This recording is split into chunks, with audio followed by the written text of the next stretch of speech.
The landscape you live in is part of how you understand who you are.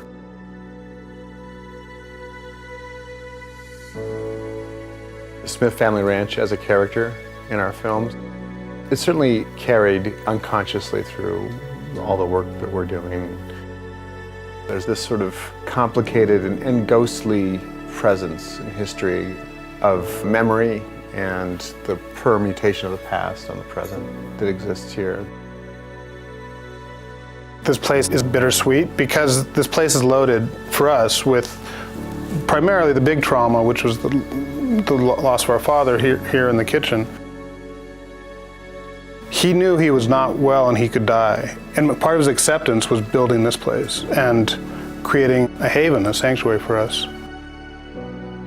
We had all this fun here, being in the river, being in the cliffs, being in the woods, being in the meadow, and just really connecting with all the seasons.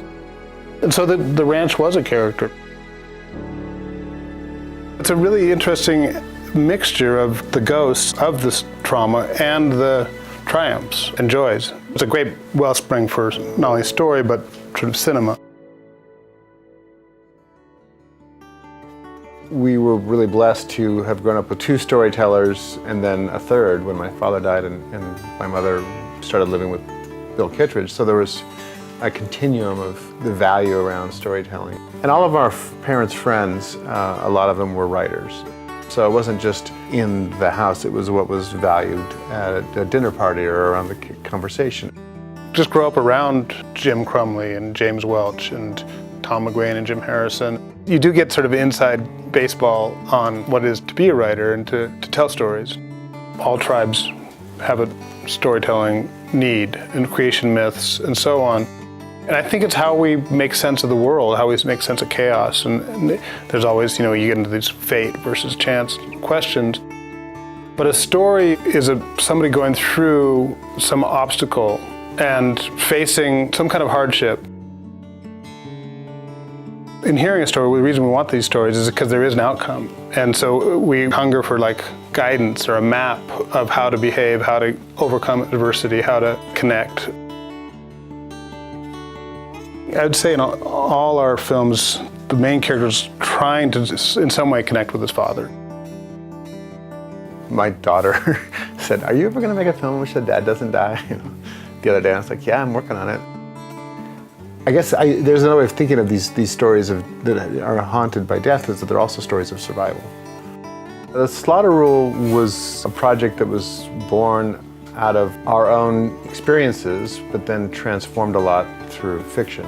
We were trying to make it as much about the world we grew up in as possible, partly because the idea is somewhat inspired by the poet Richard Hugo, which is the more specific you are about your hometown, the more it actually resonates for other people's memories of their hometowns. Our films are like not a very good rancher, not a very good cowboy, not a very good hunter, because that's us.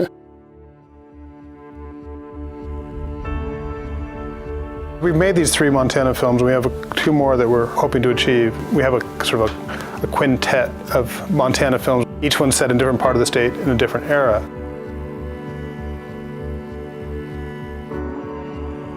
In Walking Out, Montana is a character in the form of being a mountain, as its name has been translated. We specifically shot at Montana, and it's very specifically set where the short story is set. Quammen came to Montana and wrote the story set in Montana, and I like what Andrew just said, Montana equals, in Spanish, mountain. It takes a certain perseverance and a certain grit to live in the Mountain West. The weather's for real, and there's some high altitudes and some lonely spaces and some strange characters out there. But it's also just overwhelmingly beautiful, and you really connect with the seasons and with the land and the water and the big sky. We are interested in coming at these Western stories, but from another angle, and kind of imploding some of this macho mythos. The main thing is to get out of the extraction in the sport industries as being the predominant ways that the region's been experienced is troubling to me. It's like lives are actually lived here, and those lives are valuable.